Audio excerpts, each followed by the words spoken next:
This is Brian Rogers for BBK Performance to show you how to quickly and easily add even more horsepower, torque, and throttle response to your 2011 and up 3.7-liter V6 Mustang using our cold air induction system, part number 1778.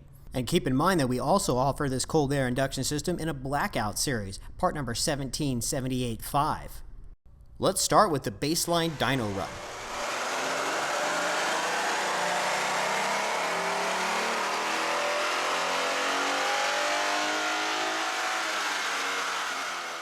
(257 rear-wheel horsepower and 238 foot-pounds of torque. That's actually really good for a 3.7-liter V6, but we can do better. And did you notice how boring this car sounds? There's no audible signs of performance potential at all. Let's fix that right now. Begin by unplugging the mass air sensor wiring harness, then remove the bolt that holds the airbox down. Disconnect the PCV hose and then loosen the hose clamp at the throttle body. Note that cars with automatic transmissions have an additional hose next to the PCV that also needs to be disconnected. Be sure to detach the mass air harness from the side of the airbox and then lift the entire airbox assembly out of the car. Next, pull up the centers of the push pins that hold the radiator cover down and lift the cover off. Now remove the driver's side radiator hold down and remove the airbox snorkel by simply pulling it back towards the engine. Using a T20 Torx bit, remove the two screws that hold the mass air sensor in place. Then remove the sensor and transfer it directly to the BBK inlet tube. Note that this sensor is fairly sensitive, so use caution when handling it. Place a supplied silicone coupler over the end of the BBK inlet tube and slip two of the supplied hose clamps over the silicone coupler. Now install the two supplied aluminum studs to the bottom of the BBK filter shield using the supplied screws. Then press the sealer strip onto the top edge of the shield. Back at the car, drop the loop in the filter shield over the radiator support stud while guiding the aluminum studs into the rubber grommets in the fender well. Use the original bolt and radiator hold-down plate to secure the shield. And now reinstall the radiator cover.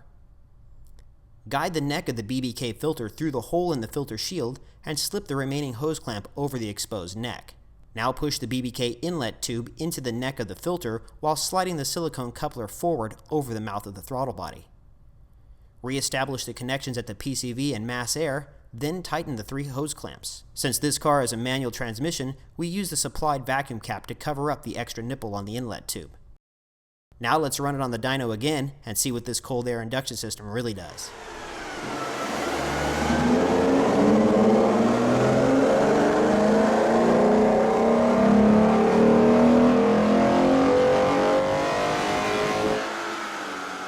Wow, look at the huge gain in low and mid-range horsepower and torque. That's a true 17 rear-wheel horsepower and 35 foot-pounds under 3,500 RPM, right where this little engine needs it the most.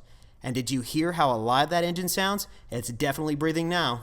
And all of this is just the cold air induction system all by itself. You can get even more horsepower, torque, and throttle response if you bolt our 1822 throttle body on top of it. For more information on this or any of the hundreds of parts that BBK makes for late model cars and trucks, check out bbkperformance.com. Here on the left, try our multiple search options or watch fun and informative product detail and installation videos. Up here on the top, use the tabs to order or download the latest catalog, find a dealer in your area, or read and download from our instruction sheet library that covers 20 plus years of BBK products. Don't forget to check out our homepage and blog to see what's new. Thanks for watching.